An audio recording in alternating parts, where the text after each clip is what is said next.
Hi friends, मैं हूं मानव। Welcome two movie शूवी rumour मिल। आज ये 21वां एपिसोड है जहां पर हम काफ़ी कुछ डिस्कस करने वाले हैं और कुछ थोड़ा सा डिस्गस्टिंग चीज़ें भी डिस्कस करने वाले हैं जो मुझे बिल्कुल भी समझ में नहीं आती हैं। एटलीस्ट मूवी शूवी चैनल में जब हम बोलते हैं कि पॉजिटिविटी जिंदा है, ये जो नेगेटिविटी देख के ना बहुत ज़्यादा खराब हो जाता है सिस्टम। चाहे वो अरशद वारसी हो जो बोले कि भाई वो जोकर है और इंटेंट ये हो कि भाई उसको और बड़ा दिखाओ, तो लेकिन चॉइस ऑफ वर्ड तो गलत हो गया ना, चाहे आपके मन साफ हो। तो ये मुझे समझ में नहीं आया। तो पहले बात शुरू करते हैं ऋषभ शेट्टी से। तो ऋषभ शेट्टी जो हैं उनको काफ़ी ज़्यादा सम्मान मिला, नेशनल अवार्ड मिला एक ऐसी मूवी के लिए जिसके अंदर आई वुड से कि भगवान को दिखा के काफ़ी कुछ चीज़ें, एनिमल किलिंग से लेके सेक्स पर्वर्ट से लेके मीट ईटिंग इंसान से लेके वुमन अब्यूज़र से लेके camera shots of women's waist से लेके एंड में भगवान दिखा दो, एवरीथिंग इज जस्टिफाइड। और ये बहुत सारी साउथ की फिल्मों में होता है और स्पेसिफिकली तेलुगु में ज़्यादा होता है, लेकिन ये हैरान हो गए कन्नड़ा मूवी के अंदर भी इतना ज़्यादा ओपनली ये दिखाया गया। और उसके बाद ऋषभ शेट्टी आके बोलते हैं कि Bollywood is a bad influence. तो मुझे ऐसा लगता है कि जो जिस क्षेत्र से आता है वो उसको प्रोटेक्ट करने की कोशिश करता है। तो एक साइड अगर मैं सोचूं कि ऋषभ शेट्टी जो कन्नड़ा जगह से आते हैं तो वो वहाँ पर प्रोटेक्ट करना चाहेंगे उसको, पर इसका मतलब ही नहीं है कि उसको आप डिफेम कर दो अगले को। तो ऐसे ही मैंने अरशद वारसी के लिए जैसे बोला, वैसे ही मैंने ऋषभ शेट्टी के लिए भी सेम ही चीज़ बोल रहा हूँ कि your choice of word is absolutely bad. And if you think Bollywood is a bad influence, I think you are also not on the right side.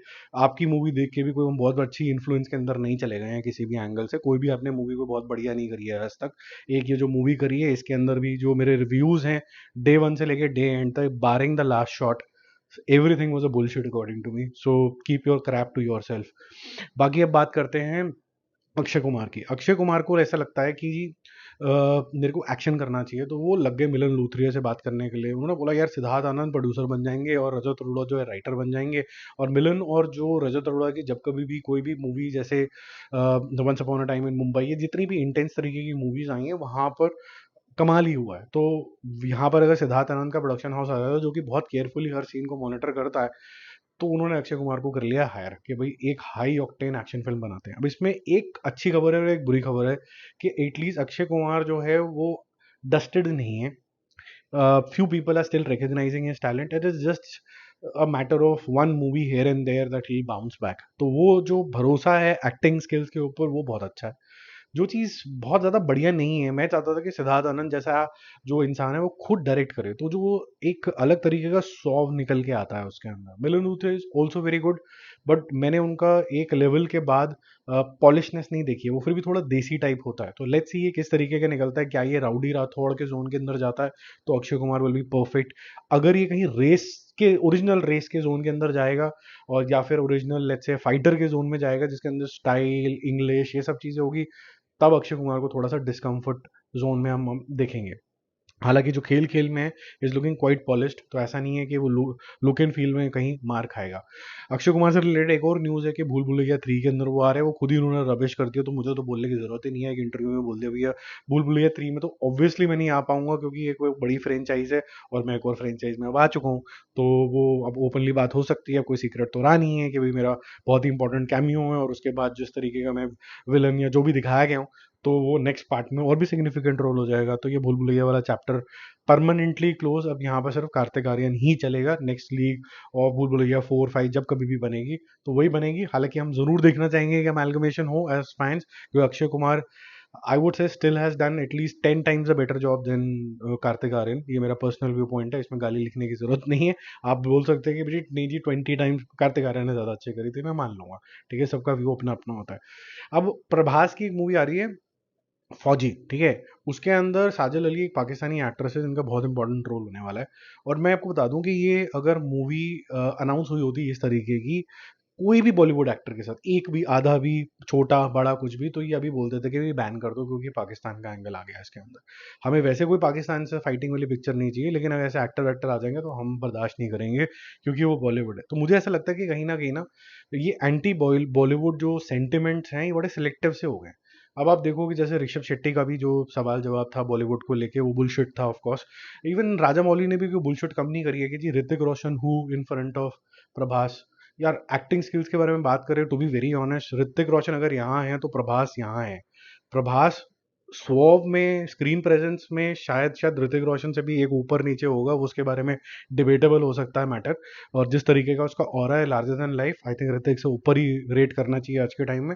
But acting skills में मतलब क्या बोल रहे हो मतलब it is shameful that you have to kind of degrade somebody to lift somebody यार, मतलब I hope you understand what I am trying to say. तो ये जो चीज़ें हैं ये काफ़ी ज़्यादा पेनफुल हो जाती हैं। प्रभास के बाद अब हम चलते हैं युवराज सिंह के ऊपर। बहुत ही डायनामिक तरीके की पर्सनालिटी, बहुत ही डायनामिक तरीके का fielder, batsman, allrounder, fighter, cancer survivor, सब कुछ है वो। उसके अंदर एक अलग तरीके का स्वैग है। He was a brat when he was growing up, he was a fighter.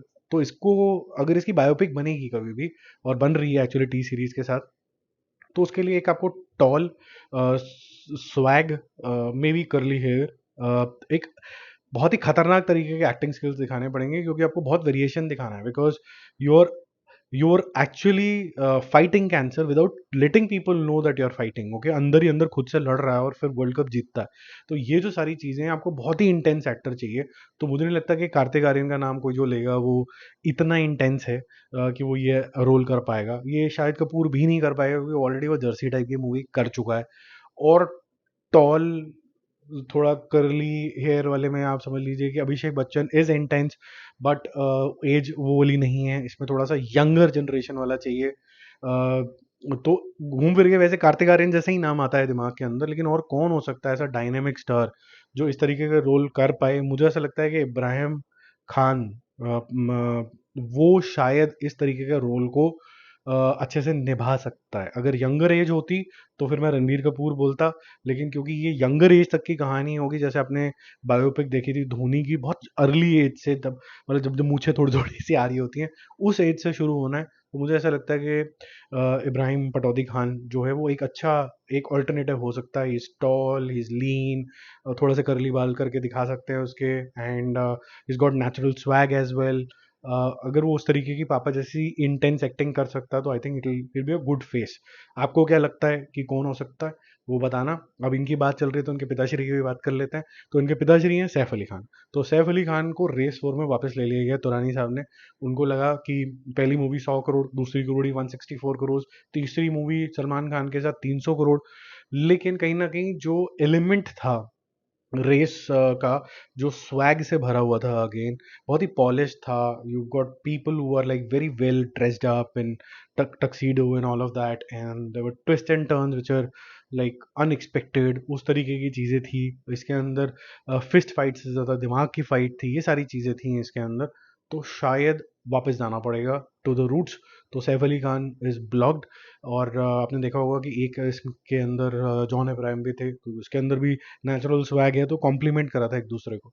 तो यहाँ पर Saif Ali Khan, because now he is not that big a star कि भाई अपने सिर्फ नाम से लेके आ जाएगा, लेकिन रेस फ्रेंचाइजी है तो आ भी सकता है, लेकिन उसके साथ एक बड़ा स्टार और लगेगा एज अ विलन, जो कि रिकॉग्नाइजेबल नाम होगा, जिससे अटैच होके मेरे ख्याल से ये बड़ी मूवी बन सकती है। और तुरानी साहब है तो पैसे खर्च करने में ज़्यादा दिक्कत होगी नहीं, तो हायरिंग तो हो जाएगी अच्छी वाली।